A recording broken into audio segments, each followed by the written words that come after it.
Hey guys, welcome to Runway Road Trip. I'm Ken Taylor. I'm here today with Ray. Ray, introduce yourself. Tell us your name, and we want to talk about your background in aviation. That's going to be a long story. How long we got? I'm Ray Sarsi is my last name.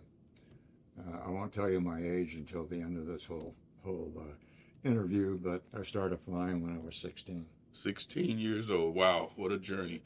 And so, as of right this moment, are you a private pilot? No, sir. So I'm just a student pilot as of last week. As of last week, Yes. wow. So we had something big happen, a breakthrough last week, did we? Did we?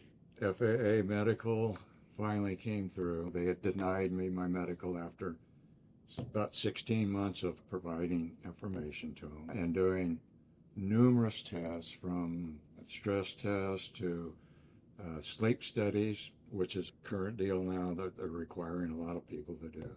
So I did the sleep study test and all that good things. And so I've had 2 rounds with them. They denied me about, I'm going to say 2 months ago, denied my medical. In the letter, it said that I could ask for reconsideration and provide them 2 more pieces of documents, which I did. I sent it off, and last week I got my medical 3rd class. Awesome. So I'm now back to being a student pilot, as I was for many years a student pilot. Okay. Well, let's go back. Let's go back to 16 years old. What was that initial spark that got you interested in aviation? I always loved aviation. We farmed. We had 1,500 acres that we row cropped our farms as I was growing up. So after school and high school, we'd farm all day. We had all of our summers were all nothing but farming. And then our winter time, or our vacation that we had, was during Christmas time. And so we took a month off for that. My brother, I call him my brother, it wasn't a real brother, but my brother and I were very competitive. Okay. Extremely competitive. If one wanted to water ski, the other one had to water ski. Okay. We had to outdo each other. So we decided we wanted to go flying. Okay. And so we started flying. All of our spare time, Okay. we'd go fly. And, well, we had crop dusters. Okay, And watching those crazy guys go underneath telephone wires and electric wires and crop dust for us, that kind of stirred us up and got us going. But we didn't want to do that. That was weren't that crazy, yeah. Our pilot had crashed 3 times on fences, so we decided we didn't want to cross. And as I got older, I went in the Navy in aviation. So I kind of stayed in aviation for 10 years. Okay. Now, in aviation, what specifically did you do? What? I handled all of the ground support equipment, everything to do with supporting the aircraft. Okay. That was my profession. Plus, I also was a crew member, a helicopter crew member, and a fixed wing crewman, flew radar, and a bunch of other things in the service. So, okay. Where were you based? I started out in Illinois, then I went to Florida for a year, and then I went to Hawaii for 5 years. Then I Whidbey Island, Washington for 2 years, when I finally got out of service. Did you retire? No. Did not retire, okay. No, How many years total service? I did 10 years. Well, thank you for your service, sir. Thank you. Well, good. So the AV kind of helped build that interest in aviation.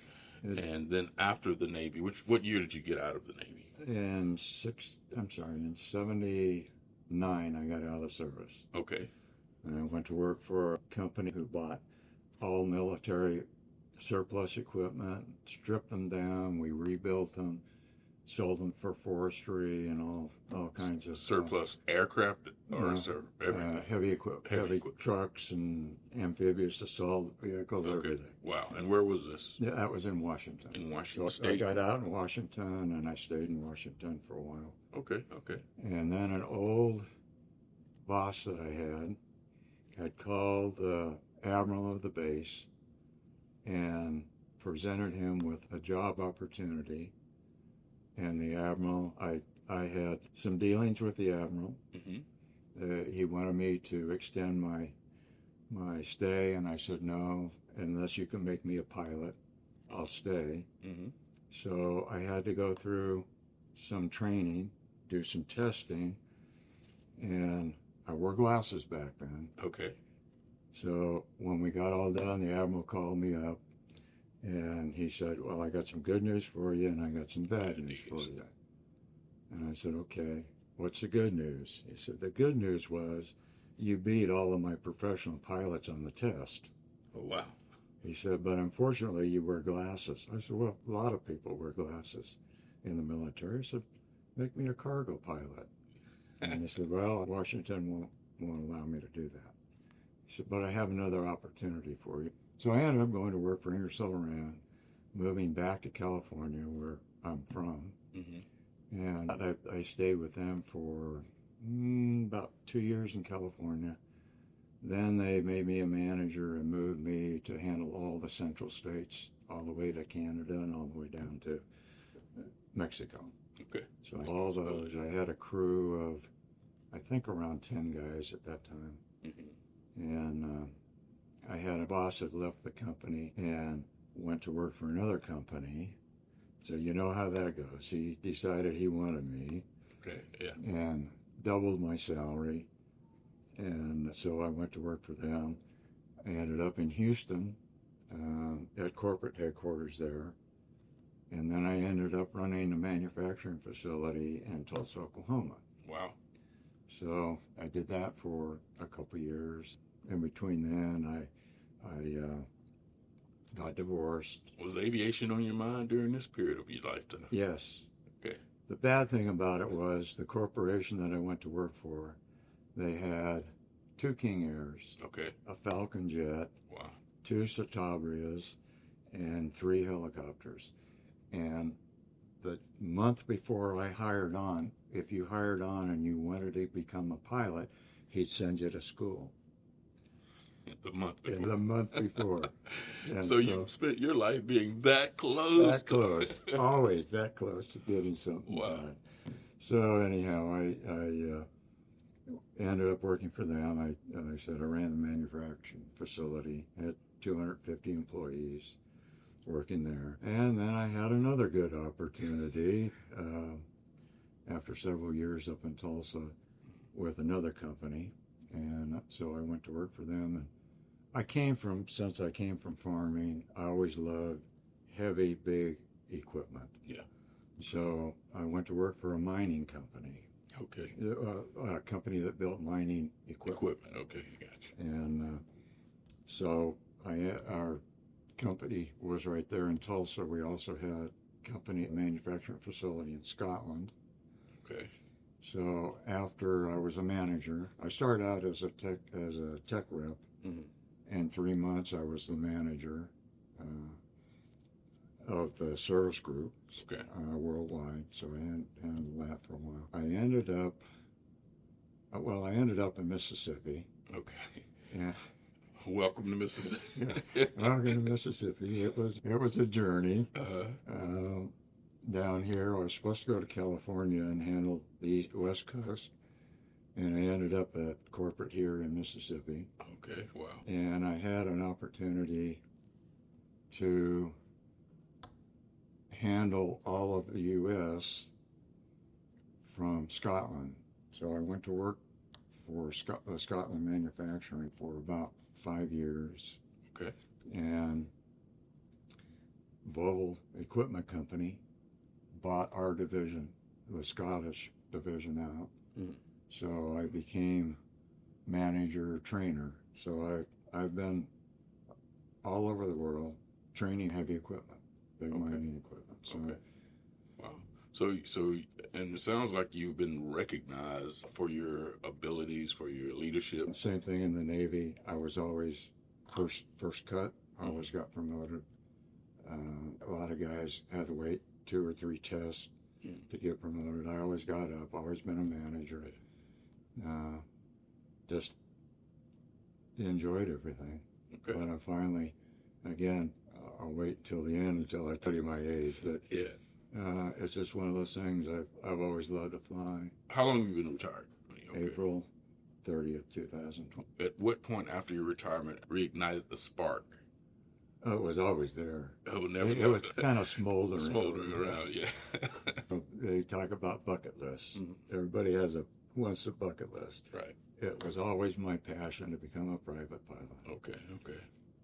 And to own an airplane. We'll see about owning the airplane, but anyhow, it was always on my mind. Okay. Now, a bit back, you gave us a call, and you wanted to get started looking into your private pilot's license. I think you and your wife came out together. Is she interested in flying as well? Yeah. She is, and she said that she wanted to see you do it first. Is that what she is on it? It was me first, and then she'll follow after that. Okay, that's exciting. She wants to make sure that she knows how to fly in case something happens to me. I don't know what that means, but anyhow. But I'll have to say, you really got me excited when I came down. Your enthusiasm and your wanting to work with me, that is what got me really hooked again.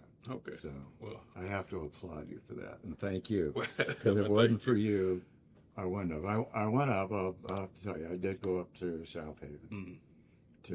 I won't mention the name of them.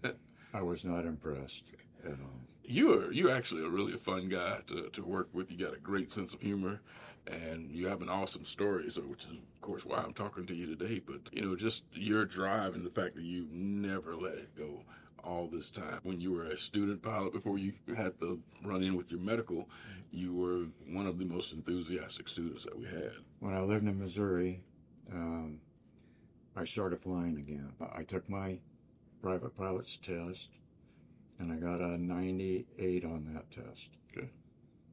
Unfortunately, I got a 90 on this one, but anyhow.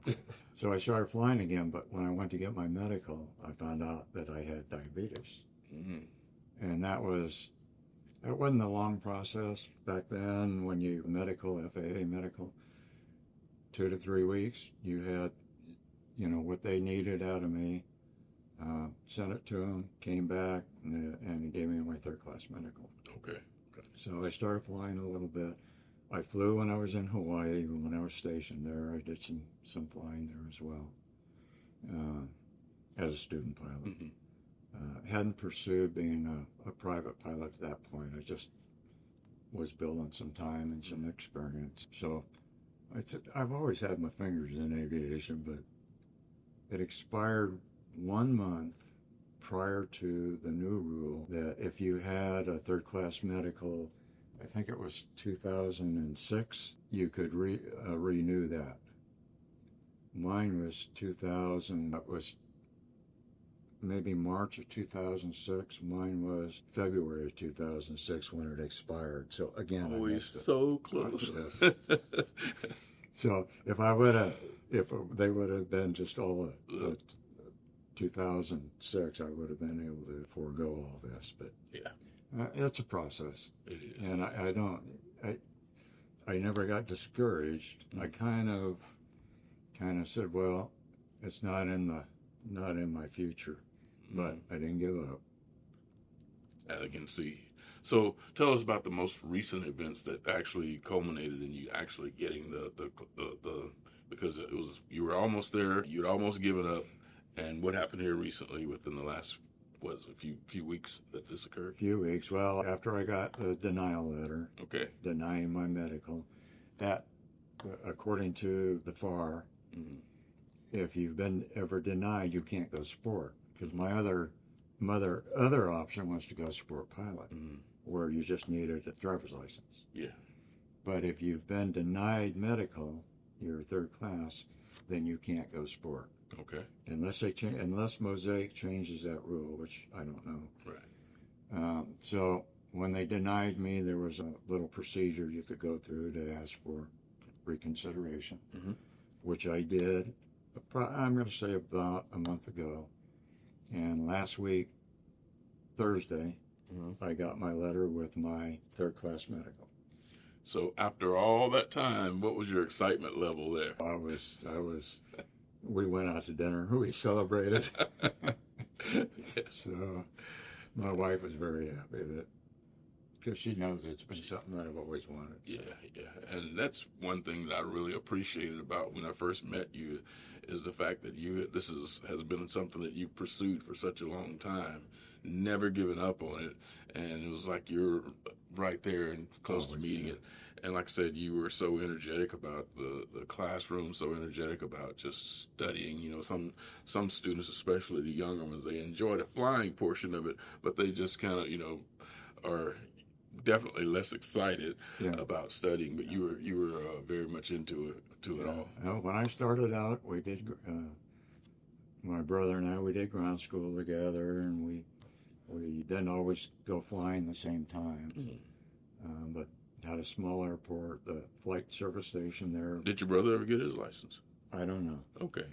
I've lost touch with him over the several years. Well, he may see this interview and say, "Oh, he's getting his license. I got to get back in mine." Yeah. Yeah, very competitive, right? Very competitive, yeah. There were three brothers, two sisters, actually three sisters. And it was a family that took me in. So I called dad and mom, and they treated me just like their own. So Awesome. So tell me about how you felt after getting that denial letter and, you know, understanding what your options were. But what was that feeling after, you know, getting the denial? very discouraged. Very discouraged. I really felt. I thought they were going to send me something and say, "Well, you got to do another test." But this last go around, I had to do a sleep study test, which I understand. Or it's my understanding they're going to start requiring it. So I did a sleep study test. It was a at-home kind of test that they had you do. And when the company did the letter, they said at the bottom it says, "Well, we recommend you doing a in their facility test." And I knew as soon as the FAA got that, they'd come back and say, "Oh, you need to do this test." So I went ahead and did that test, and everything was negative on my test. Now, just to throw in, besides diabetes, I had heart surgery. I had 5 artery bypass in 2020, just before I retired, thank goodness. And everyth's been good. I go in every 6 months. All my tests are good. Okay. And so that kind of threw in all of it. So really, kind of the crust of this whole thing, even if you have medical issues, don't give up. Don't give up. I like that. That's very wise advice, you know. So I got very discouraged when I got that letter. Now we have horses and we show horses, and I've been showing horses. I've been building points with AQHA and been having fun with that. So I still got that. Yeah. So I've been doing that on my time. So you didn't retire to the rocking chair. You stayed active. No, rocking chair. Maybe at 101 I will. Yes. Speaking of, when's your birthday? April 4th. April 4th. So you've had it for this year, right? Yes. Okay. So when's our goal? Okay, I'd like to see you go ahead and complete your private pilot's license. What's your window of time that you're shooting for? Before this medical expires, I'm going to have it. So Awesome. I'm going to say in the next 3 months. Next 3 months. That's okay. kind of my goal. Great. So you'll definitely have it before your next birthday. Oh, yeah. Yes. Oh, yeah. And speaking of birthday, you said you promised that you'd go tell us how old you are. Well, just so all of you know, I started out at 16. I am now 75. 75, awesome. And all I can say is never give up.